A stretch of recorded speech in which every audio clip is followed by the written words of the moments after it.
welcome back sa aking podcast channel. If you're new here, hi, ako si Cheska at gumagawa ako ng podcast na patungkol sa mga naging karanasan ko sa buhay and maybe makaka-relate ka din dito. So for today's podcast, itong pag-uusapan natin ngayon ay isa sa malaking karanasan sa aking buhay. At itong karanasan na ito ay ang isa sa mga dahilan kung ano ako ngayon at malaki ang naging epekto nito sa akin. At ito ay ang pagiging isang estudyante sa Australia. So magsimula muna tayo sa kung papaano ito nagsimula. So, pandemic noon at nasa senior high school ako noon. At since pandemic, malaki ang naging apekto sa amin, sa pamilya ko nun. At since grade 12 ako nun and graduating student, nung time na yon is hindi pa rin kami sure kung mapapaaral ako ng mga magulang ko. Since ayun nga, graduating student ako, hindi ko din sure kung ano yung magiging nakukunin ko nun. At kumbaga parang nawawalan din ako ng pag-asa nun kasi alam ko na hindi ko makukuha yung course na interesado kong kunin. Kaya nung mga around March, which is isang buwan bago yung finals ko nun for graduating sa senior high school, biglang nag-chat yung tita ko. Yung tita ko na yun is from Australia. And nag-message siya sa akin na gusto niya akong kunin sa Australia para mag-aral. So, tinanong niya ako kung okay ba yun sa akin. Nung una, sobrang hesitant ko din nun kasi hindi ko alam ano magiging buhay ko dun. Tsaka, syempre, mapapalayo ako sa mga magulang ko, papalayo ako sa mga friends ko. And wala akong masyadong kakilala dun. Ang kakilala ko lang talaga is yung tita ko at yung asawa niya. So, syempre inisip ko din yung culture shock, yung magiging kaklase ko dun. Hindi ko talaga alam. Wala, as in zero idea ako doon. Pero nung kinausap ko ng mama ko, sinabi niya sa akin na magiging maganda yung buhay ko doon. Syempre Australia yun eh. Mayaman na bansa. Magandang magiging kita. And maganda rin yung magiging edukasyon ko dun. Kaya ayun, pumayag ako. Inisip ko din kasi na, yun nga, may financial problems kami nung pamilya ko. Inisip ko din na baka pagpunta ko dun is matutulungan ko yung mga magulang ko financially. Kaya pumayag ako. Now, moving fast forward sa pag-process ng aking visa. So, ano nga ba ang naging karanasan or struggles ko sa pag-process ng papeles ko para nung una medyo nahirapan pa ako kasi nag-start na kami mag-process ng visa, kasalukuyan pa ako nung nag-aaral sa senior high. So, nag-aaral ako and then nagpa-process din ng papeles. Eh, yung mga papeles kasi sa visa is sobrang dami. Like, pabalik-balik ka magpapa-print. And, pero nga dito, and lahat ng mga papeles is kailangan mong basahin. Pero sa tulong naman ng tita ko is nagawa ko naman lahat. Kasama na din yung medicals at yung pag-process ng passport and overall. Yung pag-process ng mga papeles, inabot siya ng 3 buwan. And after nun is nag-grant din yung visa ko. So, hindi ko alam na hindi ako na-inform nung tita ko na after palang mag-grant yung visa ko is as soon as possible kailangan ko nang umalis ng bansa. Akala ko magte-take pa ng kahit isang buwan man lang para, makakasama ko yung mga magulang ko para sa last days ko dito sa Pilipinas. So, after ng isang linggo nung pag-grant ng visa ko is ayun nag-ayos na ako ng mga gamit ko at nag-book na kami ng flight mula dito papuntang Australia. So, fast forward nung nakapag-aral na ako sa aking, eskuwelahan, natuwa ako nun kasi puro Pilipino yung kaklase ko dun.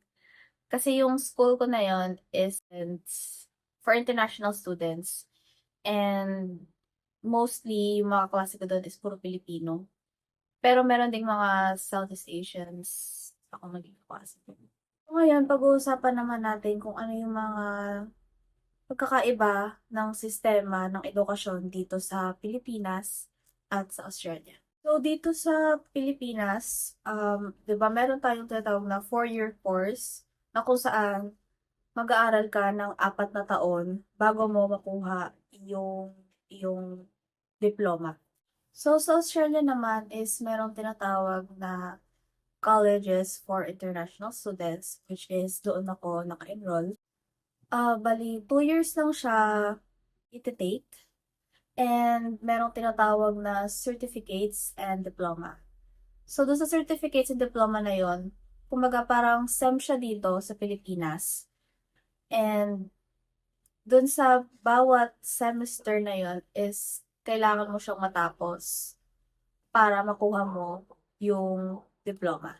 So, after mong kunin yung course na yon, uh, magiging maganda siyang requirement kung gusto mong mag-apply ng working visa at mag-apply din ng permanent residency sa Australia.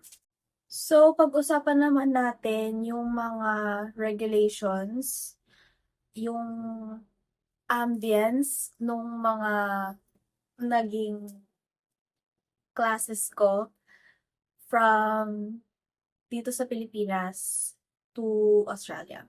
So, una muna is ang relationship between the professor and student.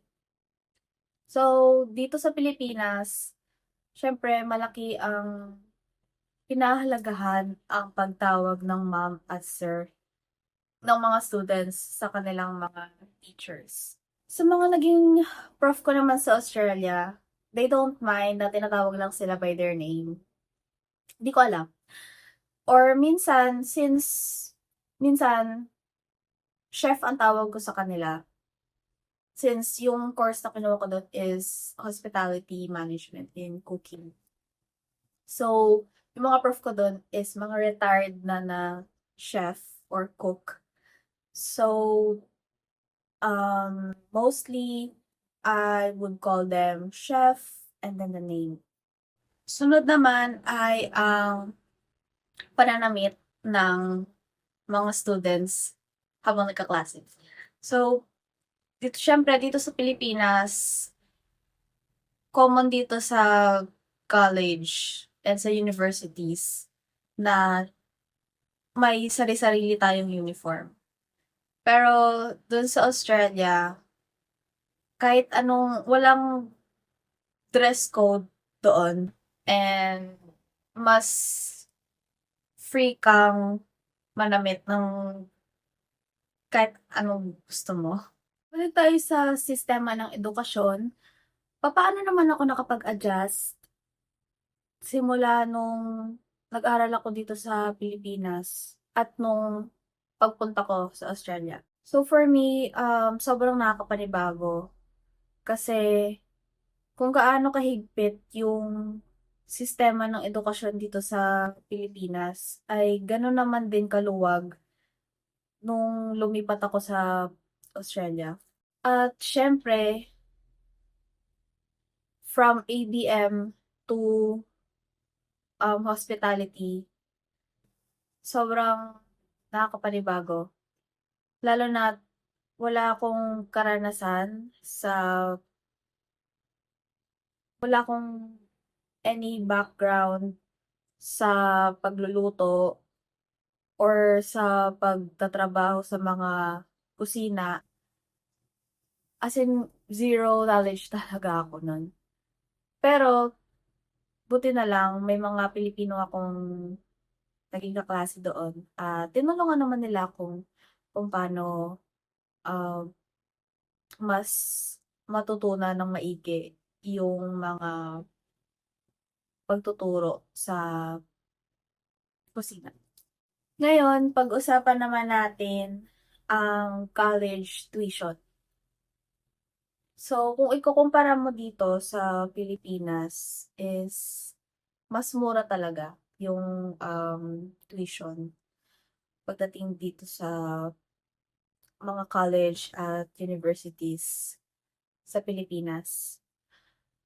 Kung ikukumpara mo sa Australia, nagre-range siya ng 40K a month.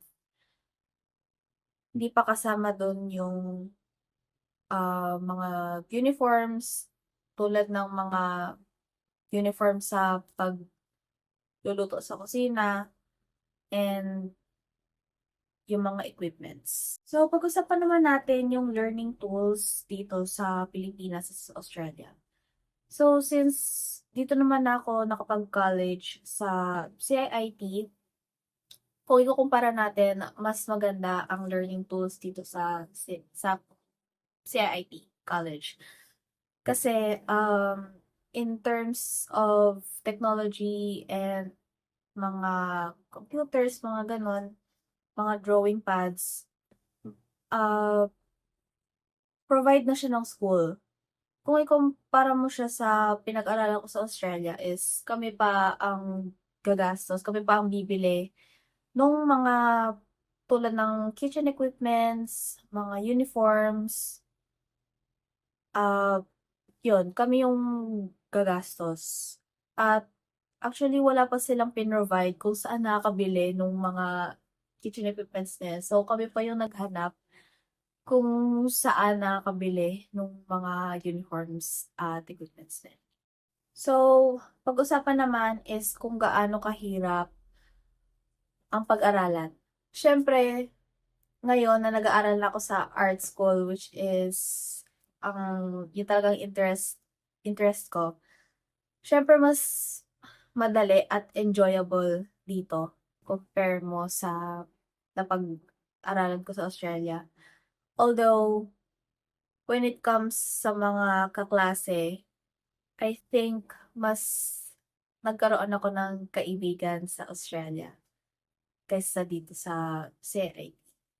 Since yung mga naging kaklase ko dito is hindi ko masyadong kaedad.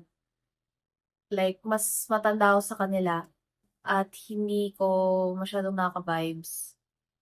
And compare mo sa Australia is karamihan mga kaedad ko lang. Kaya mas nakikisama ako sa kanila ng mas maganda. So, pag-usapan naman natin ang naging social well-being ko while I was living in Australia. So, hindi lang naman ako nag-aral doon, nagtrabaho din ako. So, in terms of my workplace, puro mga Thai at Vietnamese yung nakatrabaho ko doon. Since nagtatrabaho ako sa isang Thai salon, minsan may language barrier kasi may mga instances na kahit nagsasalita sila ng English, is hindi ko pa rin maintindihan dahil sa kanilang accents. Pero all in all, naging kaibigan ko naman sila lahat. Eh, mga masasaya naman sila kasama. Pero yun nga, nag-share kami ng mga cultures namin, mga different cultures, and mga different na mga pagkain na binabaon nila, tinatry ko. And ayun, tamang explore lang din ng different cultures from their country. Pag-usapan naman natin yung mga naging, bills, mga bayarin ko sa Australia as someone na walang, background sa pagtatrabaho. So ayun, nung dito sa Pilipinas, as in um, zero experience ako sa mga sa pagtatrabaho. First time kong magtrabaho dun sa Australia and ayun, like I said before, naging maganda yung, salary ko and nakapagbayad naman ako ng tuition regularly and nakabili ako ng sarili kong mga bilihin like groceries and also yung mga gusto ko ring bilhin. Nakakapag-ipon din ako ng pera and nabibili ko din yung mga gusto kong bilhin. And also nakakapag-travel din ako with my tita and friends from different states, which is isa sa most favorite moments talaga na nangyari sa akin. Sobrang memorable nun. At I think ang natutunan ko dito is kung ito yung buhay ng pagiging isang adult na balang araw talaga is ito yung magiging buhay natin. So, Cheska, bakit ka bumalik ng Pilipinas? Bakit sa lahat ng ginawa mo doon sa Australia, bakit naisipan mong bumalik? So, mga around uh, October ng 2023, nung nag-decide ako na bumalik ng Pilipinas. Bakit? Naisip ko lang talaga na hindi talaga para sa akin yung course na pinag-aaralan ko sa Australia. Although, maganda nga yung buhay ko doon, maganda yung salary and all, pero yun nga, ang pinoproblema ko is yung pag-aaral ko. Nag-aalala kasi ako na what if kung hindi ko tinuloy yung career na gusto kong kunin, alam mo yun, hindi ako masaya. Hindi ako naging masaya sa nagiging, career path ko nung ako ay nag-aaral sa Australia. So, pinapili ako ng tita ko. Siyempre nalulungkot siya kasi ayun, gano'n talaga yung naging, outcome nung, um, nung kalagayan ko sa Australia. Sobrang draining, pati yung health ko naapektuhan din. Hindi ako masyadong makatulog, hindi rin kumbaga nagbabag talaga sa isip ko na parang hindi tama yung career path na 'to. Hindi ako masaya, hindi ko hin basta hindi ako masaya. So since, nag-ipon na ako ng pera, malaki-laki na din yung ipon ko nun nung, nandun ako sa Australia. Pinapili ako ng tita ko, sabi niya, "Mag-stay ka dito or uuwi ka ng Pinas and gagamitin ko yung tuition fee ko dito sa college na gusto kong kunin at gagamitin ko yung pera na inipon ko as my college tuition." And ayun, mas pinili ko yun kasi sinabi ko sa tita ko na gusto ko yung gusto kong kunin yung career path ko na yun. So that's it for my podcast, guys. I hope na sana may marami kayong natutunan sa aking naging karanasan bilang isang estudyante sa Australia. Naging malaking epekto 'to sa buhay ko at siyempre naging malaking epekto din 'to sa aking well-being, sa maturity ko na din. At ayun guys, huwag niyo kalilimutang i-follow ang aking mga social medias para wala kayong mami-miss na notifications para sa susunod kong podcast. Yan lang guys, paalam!